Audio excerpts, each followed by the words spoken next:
The pot roast sat in the center of the table untouched. My father had called this family meeting 3 days ago with unusual formality. Now I understood why. "We've made a decision about the house," Dad said, not meeting my eyes. He looked at my brother Marcus instead, who sat across from me with barely contained smugness. "What decision?" I asked carefully. Mom folded her hands. "Your brother needs stability right now. The divorce was hard on him and he needs a fresh start." Marcus was 36, recently divorced after his wife discovered he'd been hiding money in offshore accounts. I was 32, single, and according to family mythology, doing fine on my own. "This house has always been meant for family," Dad continued. "Real family. The kind that appreciates tradition and values." The house. This Victorian 3-story on Elmwood Avenue where we'd grown up. Where my grandparents had lived before us. 5 bedrooms, original woodwork, a wraparound porch. The house that had been in foreclosure 3 years ago until I'd stepped in. But they didn't know that part. "Marcus needs this house more than you do," Mom said. "You have your career, your apartment downtown. You're independent. He needs our support. So pack your bags," Dad said flatly. "Marcus is moving in next month. We're transferring the deed this week." I set down my water glass. "The deed?" "Yes. We're signing the house over to Marcus. It's time." Marcus leaned back in his chair. "No hard feelings, sis. But you always said you didn't care about this old place anyway." I'd said that once at 19 when I'd left for college. Apparently that casual comment had become family canon. "Who's handling the deed transfer?" I asked. "Reynolds and Associates," Dad said. "Top real estate law firm downtown. Everything will be legal and proper." Reynolds and Associates. My law firm. Or rather, the firm where my real estate attorney James Reynolds was senior partner. "That's interesting," I said slowly. "What did James say when you called him?" Dad frowned. "How do you know the lawyer's name?" "Lucky guess. Did he mention anything unusual when you discussed the property?" "He said he'd need to run a title search first. Standard procedure." Dad waved his hand dismissively. "Everything's fine. The house has been in the family for 40 years.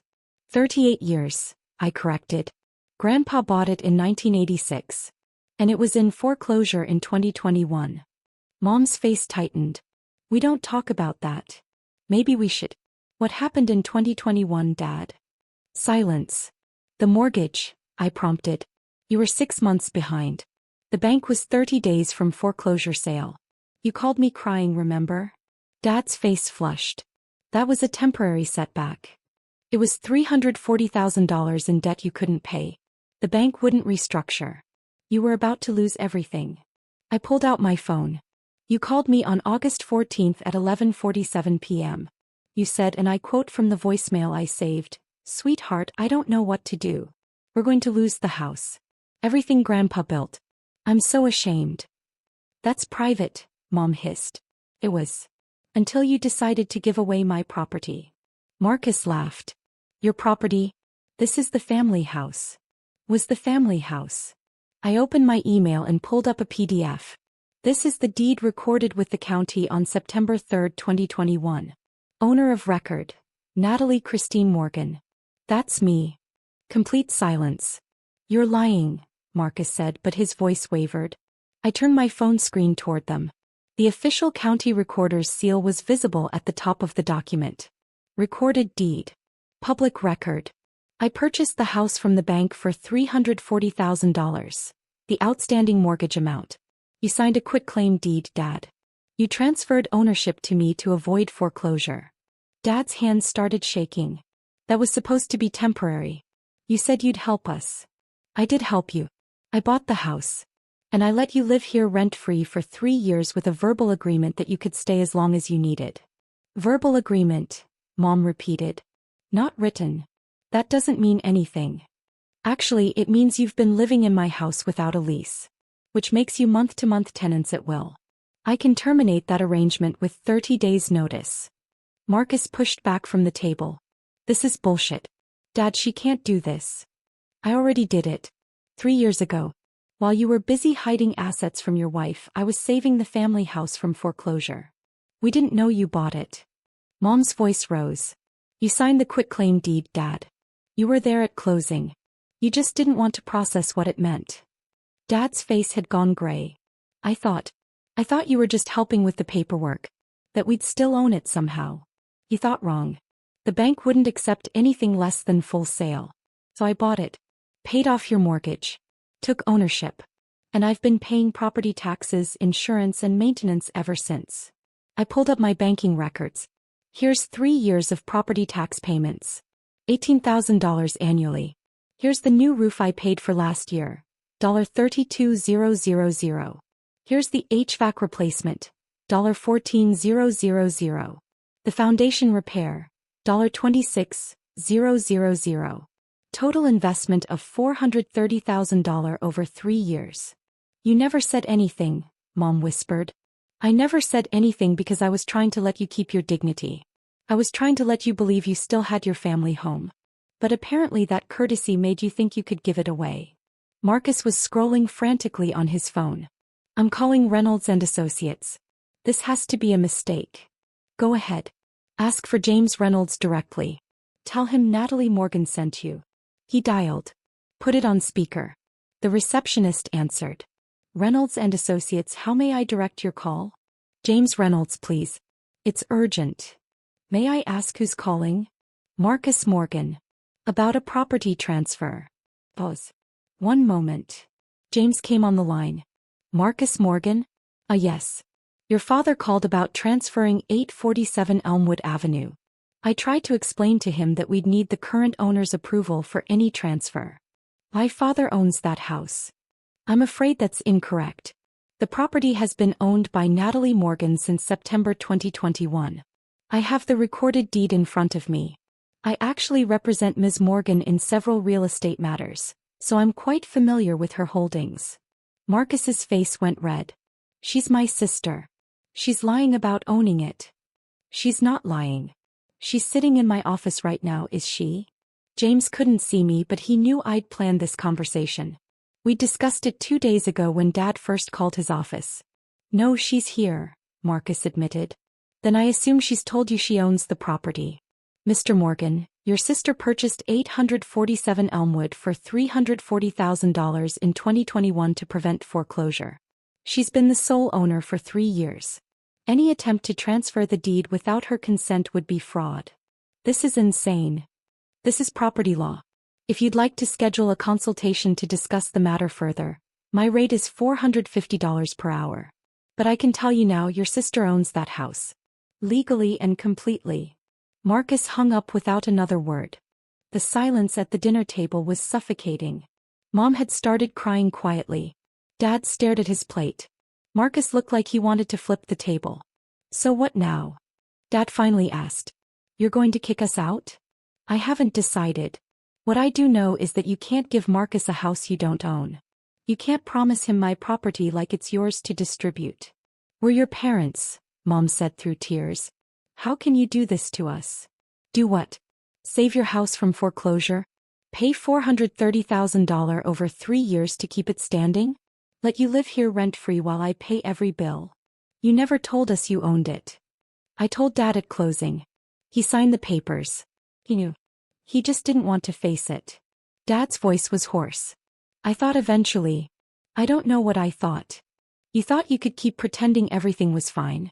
That the house was still yours. That you could make decisions about it without consulting the actual owner. Marcus found his voice again. So you're just going to throw us out? Your own family? I'm going to do what I should have done 3 years ago. Treat this like a business arrangement. Because clearly treating it like family was a mistake. I pulled out a folder from my bag. These are lease agreements. Market rate for a house this size in this neighborhood is $3,200 per month. But because you're family, I'll offer $2,000 per month with a 1-year lease. First month, last month, and security deposit due upon signing. Mom gasped. You want us to pay rent? I've been covering everything for 3 years. Property taxes, insurance, maintenance, utilities. That ends now. You want to stay? You pay rent like any other tenant. We can't afford that, Dad said quietly. Then you have 2 other options. 1, I sell the house and split the proceeds according to what's fair. I've invested $430,000. Current market value is about $680,000. After selling costs, I'd be entitled to most of it, but I'd give you enough for a down payment on something smaller. And option 2? Marcus demanded. Option 2. I let you stay rent-free for 6 more months while you figure out your next step. But that comes with conditions. You acknowledge publicly that I own this house. You stop making plans to give it away. And Marcus never moves in. That's not fair. Marcus shouted. What's not fair is trying to steal my house. I turned to him directly. Where were you in 2021 when Dad called crying about foreclosure? You were in the Caymans hiding money from your wife. I was wiring $340,000 to save this family's home. I didn't know he needed help. Biz, you never asked. Just like you're not asking now, you're demanding. You think you deserve this house because you're the son, because you're struggling, because family should give you things. You've always been selfish, he spat. Selfish? I saved this house. I've kept it running for 3 years. I've let Mom and Dad live here without charging a penny. The only selfish person here is you, thinking you're entitled to property someone else owns. Dad cleared his throat. What do you want, Natalie? I want you to understand that I'm not your safety net anymore. I'm not the silent daughter who fixes problems while you give Marcus credit. I'm the owner of this house and I'm done being invisible. Mom wiped her eyes. We never meant to make you invisible. But you did. For 3 years you've lived in my house, eating meals in my kitchen, sleeping under my roof. And you never once said thank you. You never acknowledged what I'd done. You just let me handle it quietly while you maintained the fiction that nothing had changed. We were embarrassed, Dad admitted. Ashamed that our daughter had to save us. So you tried to give my house to Marcus to make yourselves feel better?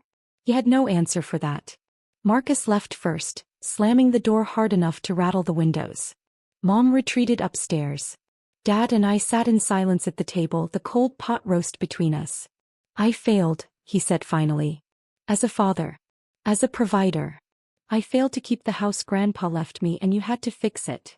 You didn't fail. You hit hard times. That happens. I should have been honest about what it meant when you bought it. I should have accepted that it was yours. Yes. You should have. What happens now? I thought about it. The 6-month option. You and Mom can stay rent-free while you figure out what comes next. Downsize to something you can actually afford. Something that doesn't require a daughter's savings to maintain. And after 6 months? After 6 months, either you're paying rent or you've moved out. This house is too expensive for you. Always has been. You've been killing yourselves trying to keep up appearances. He nodded slowly. And Marcus? Marcus doesn't get my house. Not now, not ever. He can figure out his own life. He'll never forgive you. I can live with that. Dad stood up, suddenly looking much older than his 62 years. For what it's worth, I'm proud of you. What you've built, what you've accomplished. I should have said that years ago. You should have. I'm saying it now. It wasn't enough. But it was something. Monday morning, James Reynolds sent the formal documentation. A letter to my parents confirming I was the owner of record. A cease and desist to Marcus warning him against making any claims on the property. And a new lease agreement with revised terms. Marcus sent 17 text messages, each more hostile than the last. I blocked his number after the first 5. Mom called crying, begging me to reconsider. He's your brother. He needs help. He needs to help himself. I'm done enabling this family's dysfunction. She hung up on me. Dad sent a single text. We'll be out in 5 months. Thank you for the extra time. At least he was facing reality. For months later I helped them pack. They'd found a 2-bedroom condo in a 55-plus community. Smaller, manageable within their budget. Dad had taken a part-time consulting job. Mom had stopped crying every time she looked at me. It's actually nice, Mom admitted, showing me photos of the new place. No stairs. Maintenance included. We can afford it. That's good. I'm sorry about what we tried to do. With Marcus. It wasn't right. No. It wasn't. Will you visit us? In the new place.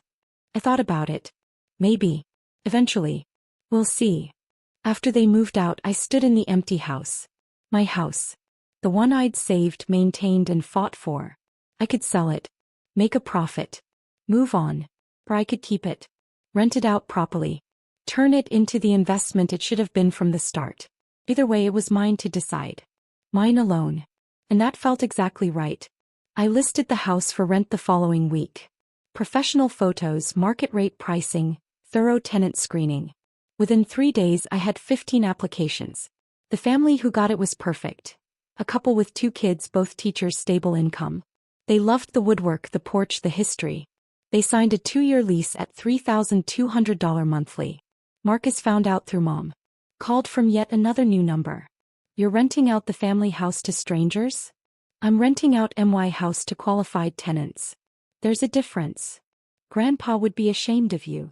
Grandpa would be ashamed. Dad nearly lost it to foreclosure. I saved it. That's what matters. He hung up. I blocked the new number. 6 months later, I received a check for $19,200. 6 months of rent, minus property management fees. I deposited it and smiled. The house Grandpa built was finally generating income instead of draining it. The property I'd saved was now working for me. Mom sent a text. The tenants seem nice. They hung Christmas lights.